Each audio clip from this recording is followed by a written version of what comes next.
Ferrari, thank you. Finally, Mercedes-Benz is gone. Well, that's a little bit exaggerating it. So anyhow, let's be serious. Let's be really serious. Steve? Yes, Cyrus. What do you think about this? I thought your event, your watch party, was a great success. Thank you very much. Thanks to you for hosting it. Thanks for Haggerty too for being a part of it. Yeah, Haggerty, big partner of this event, okay? Helped us a lot. In a little bit, we also have somebody who will come in and have a little discussion.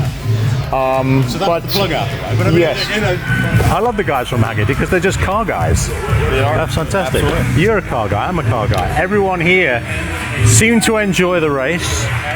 Revisiting the points that we were talking about before the race, we were talking about the potential for reliability problems. We saw that. We were questioning the tires, the new tire designs. How would that affect the race? What were your thoughts on that? I think the tires that we were using here in Bahrain are the three hardest compounds that Pirelli have made for this season. And we saw that dramatic lockup from Verstappen when he was fighting with Leclerc. But when you looked at the flat spot on the tire, it wasn't as bad as I was expecting it to be. All flat spots are terrible from an engineering perspective, but if that was a really soft compound tire, it would have gone down to the cords. So I'm not sure yet. I think let's reserve our judgment on the new tires until we get a couple more races under our belt, because to me it didn't seem to be the deciding factor in the race. The deciding factor in the race, in my opinion, and again, remember, we're talking about this now before we've had a chance to listen to the drivers, hear the team quotes, so we're kind of second guessing what the reason for what happened. My feeling is that perhaps Red Bull was suffering from an overheating problem, which affected both cars later in the race. The team and Verstappen seemed to be indicating that it was something to do with something that happened in that second pit stop.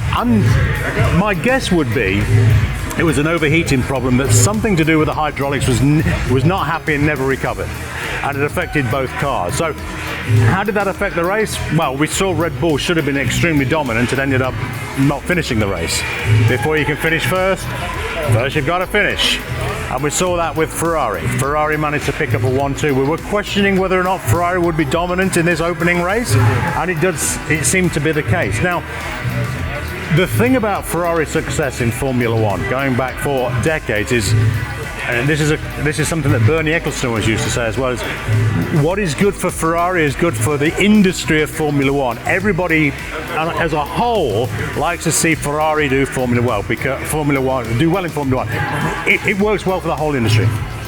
So what will happen now, if history is anything to go by, as soon as the planes leave the tarmac tonight from Bahrain, the winning Constructors' Trophy and the winning Drivers' Trophy will be flown directly to Maranello.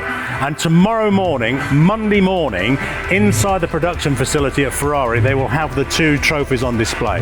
That to me is really cool. Chills. It's really cool to see that. Yes. They also have one other tremendous tradition. Well, Ferrari are steeped in history and lore and tradition.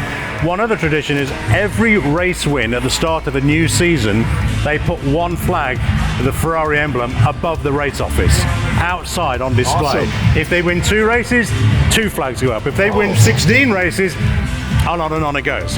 So there will be one flag representing the first victory of 2022 on display at Maranello tomorrow. But I love that idea that from tomorrow morning onwards, the engineers will race back to the factory to go through all the data, and the 2 trophies will be on display at Ferrari. That's pretty cool. Very cool. Yeah. Absolutely cool. Well, this said, all this happened in Unknown Charlotte. I want to thank Steve for everything. It was a pleasure having you. Always a pleasure. But it's not done yet. I'm going to have somebody bump in from Haggerty so he can give a little bit of his input, and we'll see you next time. Cyrus, thanks so much for Thank you very having much. us out. Steve Matchett, the entire crowd.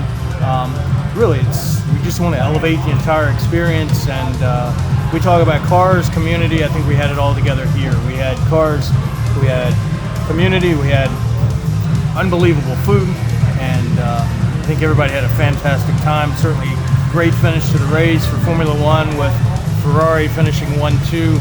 From an overall global perspective, it's an amazing way to start the season. Now we've got 2 to 3 teams that are really in a battle as we move forward with challenges, progressions, understanding new cars, and a great partnership with Cyrus and Haggerty. We're going to do epic things, so stay tuned. Stay tuned, guys. It was good having do you. it. We will do it, okay? And see you next We will time. do it.